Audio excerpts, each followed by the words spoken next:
Welcome back, mere mortalites, to another edition of the Mere Mortals book reviews. Yes, I do have once again another book from the Anthony Horowitz, Alex Rider series. It is Eagle Strike. It is the fourth book in the series. At the time, said there was a #1 bestseller right at the front of the book. I don't actually know what that even means in the context of whether it's these particular books, whether it's all of the books, but man, Anthony Horowitz created a lot of books in the Alex Rider series, and either you're going to be enjoying it, because I'm going to be reviewing all the rest of it, as I've just completed the actual series itself in terms of the books, not in reading, but in obtaining, and I'll be continuing to read. And in any case, if you want to check out the previous ones I've done, or the 3 other ones as well, go back and check out those particular book reviews as well. But I want to talk about Eagle Strike, or the 4th one. And look, again, I'm going to read it right at the front here. Alex Rider has 90 minutes to save the world. It is a youth fiction spy book, novel, whatever you want to call it, of a 14-year-old. You can imagine what the hell this book is all about. This particular one follows Alex being in the south of France, kind of trying to relax and enjoy himself after coming back, of a few places where you probably wouldn't want to be as a 14-year-old kid. I believe in the last book, he'd been in a nuclear submarine, or around a nuclear submarine that was going to blow up. Not the best place that you'd probably want to be at. And so this one, he begins kind of gently, again, relaxing. Wrong. Once again, he starts pursuing a particular character called Damien Cray in this book. MI6 don't come and join him and support him for whatever reason. They don't believe that he's a bad guy. And so you see this other side in this particular book, as the story goes, of Alex trying to stop or find out what is the issue surrounding Damien Cray. At the very beginning, he's interacting with a female, Sabina Pleasure, and he ends up finding that there's some inconsistencies with this Damien Cray, who I believe he called the phone number and it answered as Damien Cray, and potentially he was the one who acted on or wanted to blow up Sabina's dad, which is this little quote-unquote girlfriend, I guess, in the book. Again, and then it goes into the various active chapters and very, very action-orientated book, all the way across from him. I think it was like cycling over a drawbridge that was going up and a car following him and being able to miss, to using all types of gadgets, to all the way being to Air Force One and seeing someone get sucked into a jet engine and getting basically spat out as a bloody sample. And I won't actually say, I won't spoil who that particular person is. But the book itself, actually, so from the series, and you could imagine this would be a case. All of these Alex Rider books, they all begin or have begun quite, action-packed, fast-paced, easy to read, easy to pick up, which is why, if I'm recommending, again, if you're a young adult or you want to read a really easy book, I recommend these types of book. But after this particular book in the series, so 5 onwards, there's a deeper arc, I guess, that starts to develop. Yes, you can still pick up the books after this one fairly easy and relatively read them on their own right, but there's something that happens at the tail end of this particular book. It's in relation to Scorpia. I won't, again, go into the particulars around it, but if you have ever read this particular book or want to read into it, you'll see them appear much more from books 5 onwards, and it starts to give you a little bit of breadcrumbs on these other aspects that in the Alex Rider universe becomes quite important, and the tail end of this book starts to do that. There's a particular not a spy, a particular assassin that makes his appearance in previous books that sort of comes to his conclusion in this particular book and opens up that next storyline, which is always interesting. I always like those books that do almost foreshadowing into the next book. Some books do it in a very subtle manner.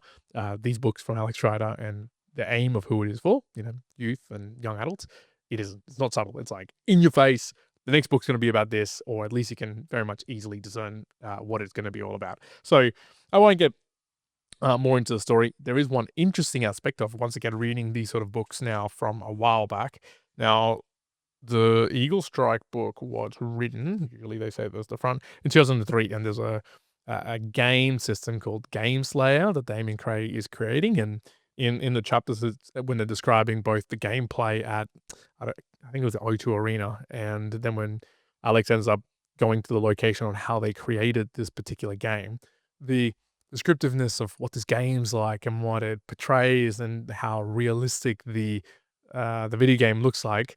I guess when you look back now on almost 20 years time, you go, man, this is so quickly outdated. And at the time when this book was put together and what video games were, you would be reading that and go, wow, this does sound futuristic. And now we look back on it and go, man, this is crazy outdated. I did notice that in a few of the other Alex Rider books as well previously, or newer ones that I've read, where they talk about CDs and hard drives and a few other things, which for, if you were literally a 14-year-old kid today and you're reading this, you're probably going to be like, man, what the hell is that? I don't even understand the context. But because it was around my time, it's a reminiscent of all the times as well. But the book is a book, lots of action, lots of interesting things. I guess the one, as usual, what I'm trying to get from these is like an effective philosophy to talk about it a bit more broader, because otherwise just a youth fiction book that you might choose to go and read or might choose just kind of leave it at that. The interesting one, and I guess I talked about it earlier, was MI6 don't directly come and free up Alex, or at least give him support at the beginning, and kind of be careful what you wish for. So in the prior books to this, and you kind of see this going back and forth in future books as well, but in prior books, it's very much MI6 being like, hey, I need you to do this, or planting him in a position to go and do certain things. This is the first book where Alex goes and does it on his own right. Like, hey, I'm going to go and do this because I feel like something is wrong.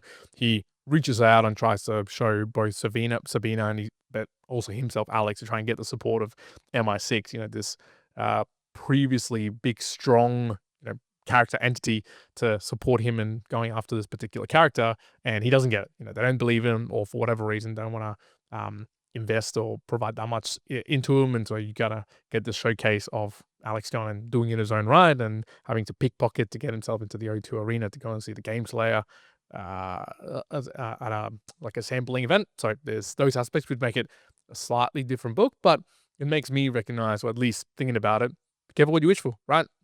Alex was starting to say in previous books, hey, kind of wish they would just leave me alone. I wish they would just let me do my own very things. At the beginning of this book, it's basically gets that, and all of a sudden it's like, probably shouldn't have wished for that. Again, the examples can be broad in nature to our own particular life. I guess I would say in that it's just interesting. Notice it when, often in times when you're either craving for a particular thing, it's more you don't know what the negative or the downside, or when you actually probably will have continued to prefer or wanting that support that you're getting, or whatever it is that you have, over not having it there. So when you have it, you don't know or recognize the absence of not having, and the painfulness or the downsides that come with that. So you're going to have something that's going to have some great positives and maybe some existing negatives that you know about. But when you take it away, hey, maybe those negatives that then go away, it still doesn't balance it out to the new positives, negatives that you have in the new state as well.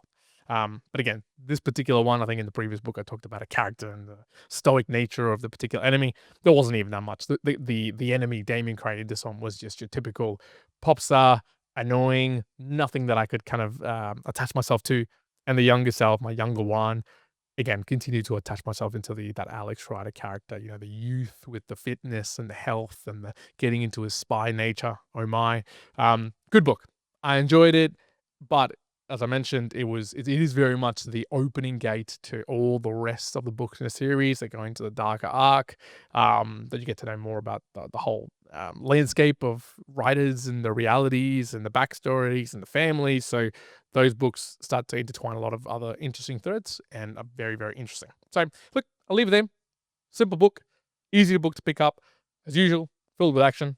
They're all started to get a little bit thicker as well, by the way. I will make that comment, in that from the first book to the book now to book 4, they're all a little bit longer, a little bit thicker. And as I start picking up some of the latest ones as well, they're not just thicker, the text starts going even further towards the edges of the book as well, to increase the amount of words. So I would reckon it would be interesting. Maybe I can get these numbers, but like a good linear progression of from book 1 all the way through to book 10, 12, 14, whatever the latest one is. And I reckon they all just gradually increase as Anthony probably put a little bit more context, a little bit more detail. And realistically, as the individuals who have been reading the book or the series also get older in time.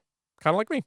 The Immortalites, I'll leave it there. I hope you enjoyed. This has been Eagle Strike by Anthony Horowitz. Again, if you want to support us, share this book review with someone that maybe would want to listen to it. If you've got other recommendations for other books, let us know. I'm personally going through and reading the rest of the series, like I mentioned. I'm already a couple of books ahead of this one, so I'll be doing some of those book reviews. But I finish off The Lord of the Rings, and I'll probably continue on a few other fantasy books as well. So it seems like the fantasy year for me at the moment. The Immortalites, I hope you're well wherever you are in the world. One out.